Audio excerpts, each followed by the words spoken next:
Hey everyone, I hope ನೀವೆಲ್ಲ ಚೆನ್ನಾಗಿದ್ದೀರಾ ಅಂತ ನಾನು ತುಂಬ ಚೆನ್ನಾಗಿದ್ದೀನಿ. ನಾನು ನಿಮ್ಗೆ ಯಾಕೋ ಗೊತ್ತಿಲ್ಲ, ನಾನು ರೀಸೆಂಟಾಗಿ ಪಿ ಜಿಯಿಂದ ಮನೆಗೆ ಶಿಫ್ಟ್ ಆದೆ. ಅನ್ಫಾರ್ಚುನೇಟ್ಲಿ ನನಗೆ ಆ ವೀಡಿಯೋಸ್ ಎಲ್ಲ ಮಾಡ್ಕೊಳಕ್ಕಾಗಿಲ್ಲ. ಆ್ಯಂಡ್ ಇದು ನನ್ನ ಫಸ್ಟ್ ವ್ಲಾಗ್.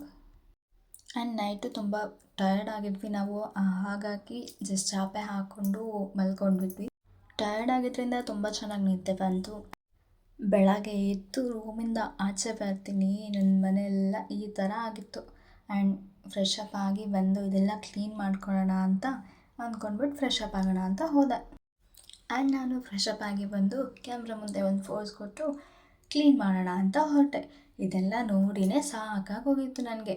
ಬೇಗ ಬೇಗ ಕ್ಲೀನ್ ಮಾಡೋಣ ಅಂದ್ಕೊಂಡು ಫೋಸ್ ಕೊಟ್ಟಿದ್ದು ಸಾಕು ಅಂತ ನಂಗೆ ನಾನೇ ಅಂದ್ಕೊಂಡು ಹೊರಟೆ.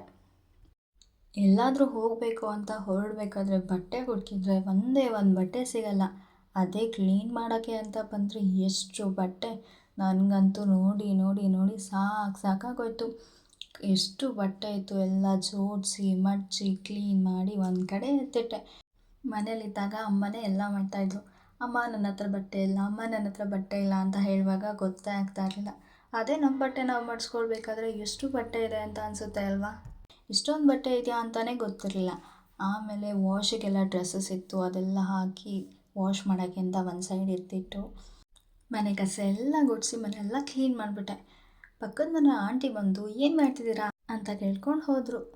ಹಾಲೆಲ್ಲ ಕ್ಲೀನ್ ಮಾಡಿ ಕಿಚನಿಗೆ ಬಂದರೆ ಕಿಚನ್ ಅವಸ್ಥೆ ನೋಡಿದರೆ ಹೀಗಿತ್ತು. ಆಮೇಲೆ ಏನೂ ಮಾಡೋಂಗಿಲ್ಲ, ನಾನೇ ಕ್ಲೀನ್ ಮಾಡಬೇಕು ಅಂತ ಅಂದ್ಕೊಂಡು ಎಲ್ಲ ಪಟ ಅಂತ ಪಾತ್ರೆ ಎಲ್ಲ ತೊಳೆದು ಎಲ್ಲ ಕ್ಲೀನ್ ಮಾಡ್ಕೊಳಕ್ಕೆ ಹೊರಟೆ. ನಾವು ಬರ್ತಾ ಜಾಸ್ತಿ ಥಿಂಗ್ಸ್ ಏನು ತಂದಿರಲಿಲ್ಲ, ಬಟ್ ತಂದಿರೋದನ್ನೆಲ್ಲ ವಾಶ್ ಮಾಡಿಕೊಂಡು ತೆಗೆದಿಟ್ಕೊಂಡು ಜೋಡಿಸಿಟ್ಕೊಂಡು ಬಿಡೋಣ ಅಂತ ಅಂದ್ಕೊಂಡೆ. ಅವಳಿನ್ನೂ ಎದ್ದಿರಲಿಲ್ಲ, ಬಿಕಾಸ್ ನೈಟೆಲ್ಲ ಅವಳೇ ಎಲ್ಲ ಅಡುಗೆ ಮಾಡಿದ್ಲು. ಸೊ ಹಾಗಾಗಿ ಸ್ವಲ್ಪ ಟಯರ್ಡ್ ಆಗಿದ್ಲು, ಮಲ್ಕೊಳ್ಳಿ ಅಂತ ಬಿಟ್ಟು ಬೆಳಗ್ಗೆ ಎದ್ದು ನಾನೆಲ್ಲ ಕ್ಲೀನ್ ಮಾಡಿಕೊಂಡೆ. ಎಲ್ಲ ಪಾತ್ರೆ ಒಂದು ಸಲ ತೊಳೆದು ನೀಟಾಗಿ ಎತ್ತಿಟ್ಕೊಂಡ್ರೆ ಎಲ್ಲ ಸ್ವಲ್ಪ ಆಗುತ್ತೆ ಅಂತ ಫುಲ್ಲು ಕ್ಲೀನ್ ಮಾಡಿಕೊಂಡೆ. ತಂದಿದ್ದ ಥಿಂಗ್ಸಿಂದು ಸಾಮಾನು ಎಲ್ಲ ಕಸ ಜಾಸ್ತಿ ಆಗಿಬಿಟ್ಟಿತ್ತು. ಅದನ್ನೆಲ್ಲ ಒಂದು ಕಡೆ ಹಾಕಿ ಯಾರ್ದೋ ಮನೆ ಮುಂದೆ ಇರೋ ಮರದಿಂದ ಬೇವಿನ ಸೊಪ್ಪು ಕಿತ್ಕೊಂಡು ಬಂದಿದ್ದೆ.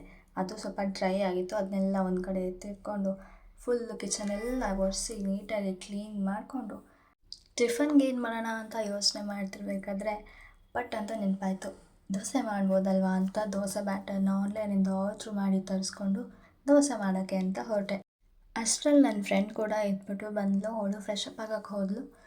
ದೋಸೆಗೆ ನೈಟ್ ನಾವು ಒಂದು ಸ್ವಲ್ಪ ಚಿಕನ್ ಚಿಲ್ಲಿ ತರಿಸಿದ್ವಿ, ಅದೇ ಇತ್ತು ಬಾಕ್ಸಲ್ಲಿ. ಸೊ ಅದನ್ನೇ ಬಿಸಿ ಮಾಡ್ಕೊಳ್ಳೋಣ ಅಂತ ಅಂದ್ಕೊಂಡೆ. ನಾನು ಆಗಲೇ ಹೇಳ್ದಂಗೆ ಜಾಸ್ತಿ ಪಾತ್ರೆ ಎಲ್ಲ ತಂದಿರಲಿಲ್ಲ. ಕುಕ್ಕರ್ ಮುಚ್ಚಳ, ಚಾಕು ಅದನ್ನೆಲ್ಲ ಯೂಸ್ ಮಾಡಿಕೊಂಡು ದೋಸೆ ಮಾಡಿ ಮುಗಿಸ್ದೆ. ಅಷ್ಟರಲ್ಲಿ ಅವಳು ಬಂದಳು. ಅವಳ ಜೊತೆ ಸ್ವಲ್ಪ ಮಾತಾಡ್ಕೊಂಡು ಹರಟೆ ಹೊಡ್ಕೊಂಡು ದೋಸೆ ಆಗಿದೆ ಗೊತ್ತಾಗಿಲ್ಲ. ನಾವು ಹೆಂಗೆಲ್ಲ ಮಾತಾಡ್ತೀವಿ ಅಂತ ನೀವು ಕೇಳಿಸ್ಕೊಳ್ಳಿ.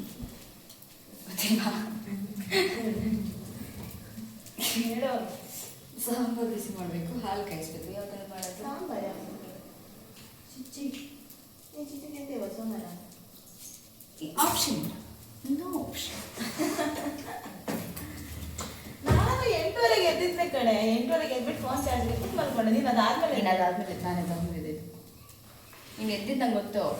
ನೀನು ಮತ್ತೆ ಮಲ್ಕೊಂಡಿದ್ದ ಆದರೂ ನಾನು ಎದ್ದಬೇಕಾದ್ರೆ ನೀನು ಎದ್ದಾಗ ನಂಗೆ ಎಚ್ಚರ ಆಗಿದ್ದು.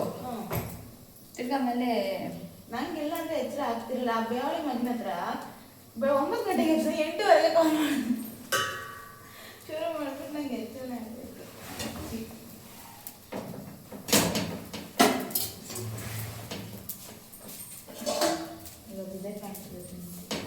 ನನಗೆ ಸಾಂಬಾರನ್ನ ಗ್ಲಾಸ್ ಎಲ್ಲ ಬಿಸಿ ಮಾಡಲ ಅಂತ ಯೋಚನೆ ಮಾಡ್ತೀನಿ.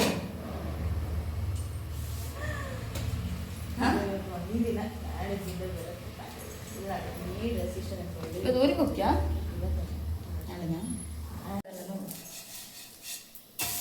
ಆಮೇಲೆ ಆಮ್ಲೆಟು ಆಗುತ್ತೆ. ಆ ಹಾಲು ಪಾತ್ರೆಯಲ್ಲಿ ಅದು ಸಿಕ್ಕಿಲ್ಲ ನನಗೆ. ಸಿಕ್ತು, ಅದು ಡೈರೆಕ್ಟ್ ಅದಕ್ಕೆ ಹಾಕಿದ್ಯಾ? ಅದರಲ್ಲೇ ಇದೆ. ಆದರೆ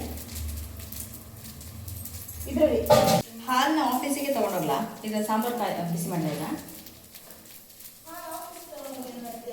ಕಾಫಿ ಅದು ಇಲ್ಲೇ ಕಾಯಿಸಲಾ?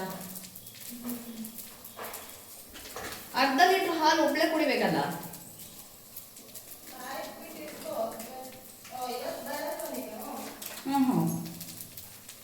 ಸಾಂಬಾರೇ ಬಿಸಿ ಮಾಡ್ತೀನಿ.